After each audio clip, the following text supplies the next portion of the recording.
What is globalization? According to John J. Kenneth L. Weil, globalization is a name we give to this trend toward greater economic, cultural, political, and technological interdependence among national institutions and economics. Whew, that was a mouthful. Simply put, globalization describes the way countries and people of the world interact and integrate. Economic globalization is how countries are coming together as one big global economy. Drivers of globalization. Technological drivers. Technology shaped and set the foundation for modern globalization.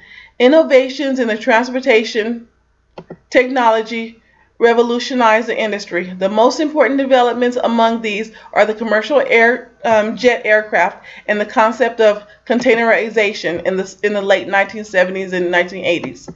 Inventions in the area of microprocessors and telecommunications enabled highly effective computing and communications at a low cost level. Finally, the rapid growth of the internet is the latest technological driver that created global e-business and e-commerce. Political drivers. Liberalized trading rules and deregulated markets led to lower tariffs and allowed foreign direct investments in almost all over the world.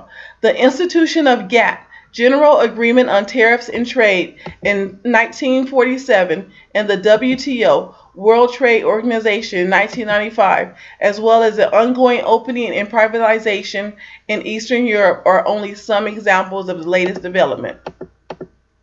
Impacts of globalization, more efficient markets.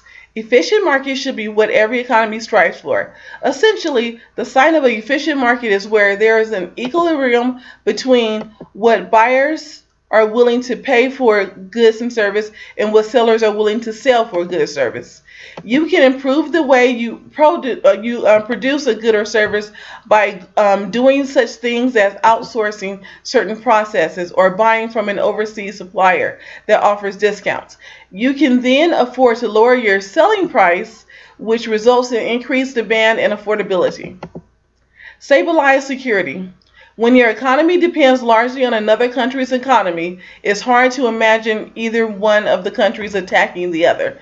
In a weird sort of way, globalization helped heighten world security.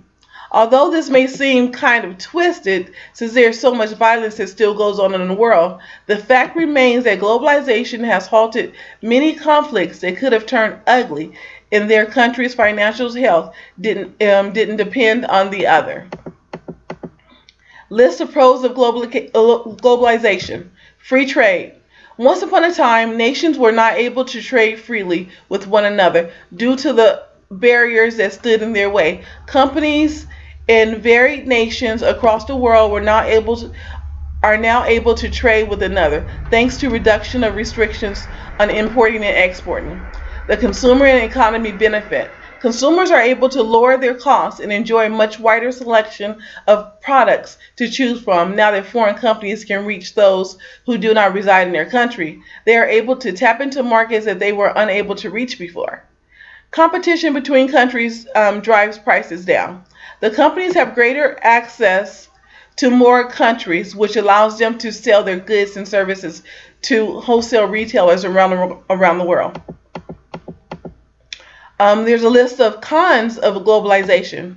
Smaller countries suffer the most. While there are a variety of benefits, countries have struggled with certain globalization concepts. Certain nations benefit greatly from the current landscape, as others suffer. Smaller, less developed countries do not typically benefit from the level playing field that globalization provides.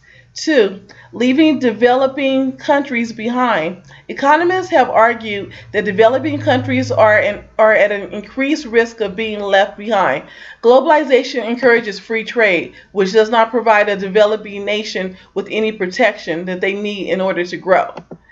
Number 3, strain among job markets. The free movement of labor also has its downsides. When workers can move freely from one nation to the next, countries have a dearth of job opportunities, often struggle. Skilled employees do not often stay in countries without a strong job market, which can cause labor drain. 4. Inability to recoup investment.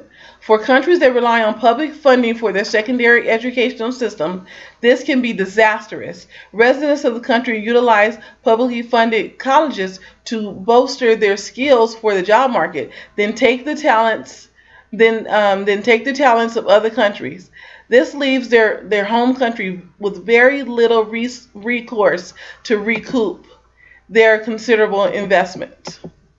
In conclusion, there are many different technological uses that promote globalization. As you can see from the examples given, technology is a big part of the changing the way people communicate and learn from the world today.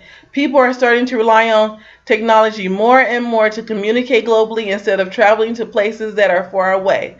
Places that used to seem worlds away are now within reach by the click of a button. Thank you very much.